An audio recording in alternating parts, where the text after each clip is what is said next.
In today's video, I'm going to show you how I use one light and these plastic forks to create an avant-garde beauty look.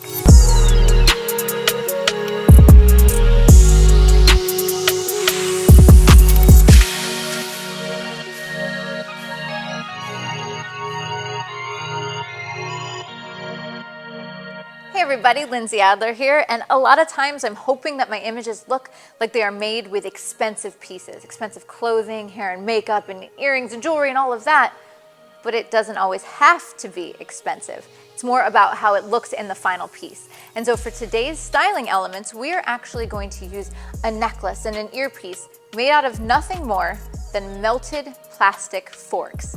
It's exactly that.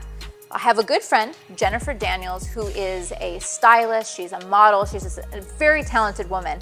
And one day she DM'd me a picture of this necklace and earring that she had made. And as I looked closer, I realized that it was made out of plastic forks. So I asked Jen how she did it, and she actually said it was really easy. It was the plastic forks, a heat gun, and then she melted them over a vase so that it would have a rounded edge. But she also wanted me to mention that you should definitely do this near an open window. And what's amazing is that this piece looks good in person, but when I saw it, I knew that it could look even better in a photograph. So, with that being said, let me give you a breakdown of how we're going to shoot today's beauty image. This is going to be achieved with just a single light, one strobe. Today I'm using a ProPhoto D2 with a 5-foot octa box. Now that 5-foot octa box, I'm going to have it behind my subject. And the reason I wanted to light like this is I saw the headpiece and the earring and I knew that it would look really beautiful, really striking backlit. So we're going to begin there, and so let me bring out my model and we'll build in piece by piece. So I can already see that this is giving me the type of light that I'm looking for. When the light is passing through the forks, it almost makes it look like water or ice, which is beautiful. Now I want to talk a little bit about this technique of putting a single light behind your subject. I have another video that is about creating iconic one light images, and you can find that in the description below. And so here we're using that 5-foot octa box. And the reason I like it is that the closer I bring that octa box to my subject, the more the light will wrap around her. And the further away that I pull it behind my subject, eventually it will become basically just a silhouette. You won't really see much wrap of light. And so let me show you what we're working with so far. All right, so this is looking beautiful, and there's a couple of things I want you to recognize. So first of all, you can see that the earring and the neck piece, they're backlit, which looks beautiful. She's also in a silhouette, and there's light that is kissing the side of her face. But you'll also notice that I'm not getting any lens flare, or hardly at all, even though I'm shooting directly into a light source. And that's for a couple of reasons. Now, shooting into this light source, when you are using a modifier like this, an octabox, a softbox, you want to make sure that you're using your inner piece of diffusion. A lot of times in a softbox, there's an inner diffusion and then the front diffusion. What that does is it cuts down on hot spots, and hot spots are one of the things that will give you lens flare.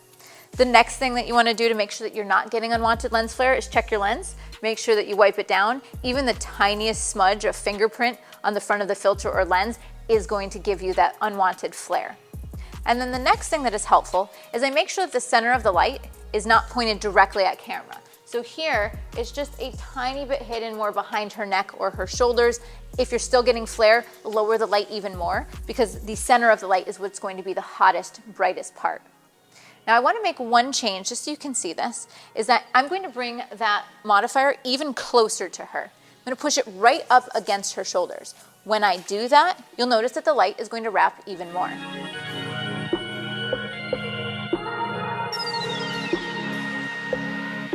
And let's grab a shot. Perfect. What's nice about this is you see the light wraps even more, and the eye that's closest to the camera actually caught just a little bit of light, which is beautiful because it has a sparkling catch light to it. So this is one approach that you could take. Now, I would recommend, if you're just using this setup, I would recommend changing it to black and white because color isn't really adding anything to the shot. But if I am going to shoot with color, then I need to make it on purpose. I need to introduce color for a reason. And so as I look at this, I've mentioned it reminded me of water and ice. And so what we're going to do is we're going to gel that backlight. I'm going to add a cyan blue gel to it. Now when I do this, it'll make all of the light hitting my subject blue. And so it'll make the headpiece blue and all of that. But there's a little trick. I can overexpose the softbox, overexpose that light so that it's so bright that the diffusion of the softbox will appear white because it's overexposed. It doesn't hold any color information, but everything that it reflects off of, the skin and the earrings, will appear blue. So let's take a look at what I'm talking about. So that's beautiful. You can see that this is getting really mysterious. And even though I mentioned that the things that would be reflecting the light would be blue and that the background would be white, it's not white right now. You can see that it's blue. And by the way, if you like this technique, cool. If you like what this looks like, no problem. But that's not what I was going for. I actually want everything to be brighter. When I added the gels absorb light, which means that the exposure got darker. So I need to do something to compensate. So what I'm going to do is currently I'm shooting at 1/200th of a second, f11 ISO 200. I am going to now give myself, let's try 2 stops of light. So I'm going to go from f11 to f8 and ISO 200 to 400. So I'm buying myself a stop on either side. Perfect. And let's see the same exact shot, just changing those settings. So now the picture has much more of an ethereal look. It's very glowing. There's overexposed highlights, but in a way that just kind of wraps around her. And you'll notice I still don't really have any lens flare. Now for this shot, because it is so heavily backlit, you may want to go in and add a little clarity or add a little contrast, maybe dehaze a little bit if you want to pop out some more of the detail. You can also bring back in your highlights a little bit as well if you feel like pieces of the fork or pieces of the earring have gone overexposed. But I want to show you one more option of a variation. What we're going to do is we're going to add a white V-flat. Now, this could be a V-flat, but it could also be a white reflector, a white piece of foam core, anything that will bounce the light. And the reason that this is a perfect situation to do so is that that is a huge light source straight towards camera. And so if I put a reflector in front, it's going to catch all that light and bounce back onto my subject. I actually think this looks great in silhouette, but if you'd like to see more detail on the subject, you don't want the skin to be so dark, that is a perfect opportunity to add some sort of bounce. So let's bring in a white V-flat.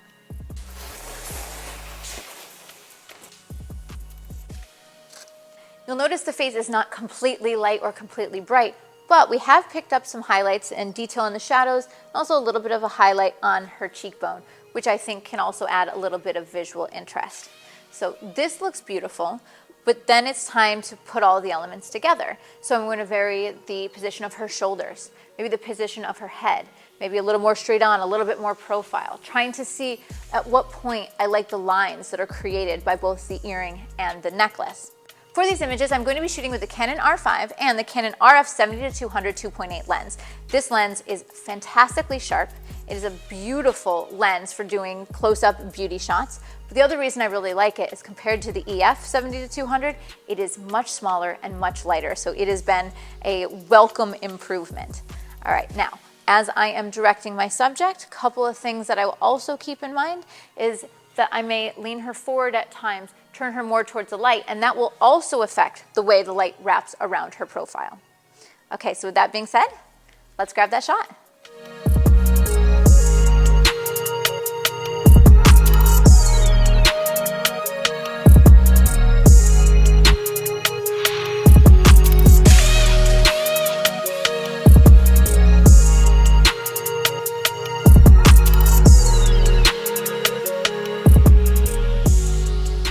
We got some beautiful results, and it's all of the pieces working together.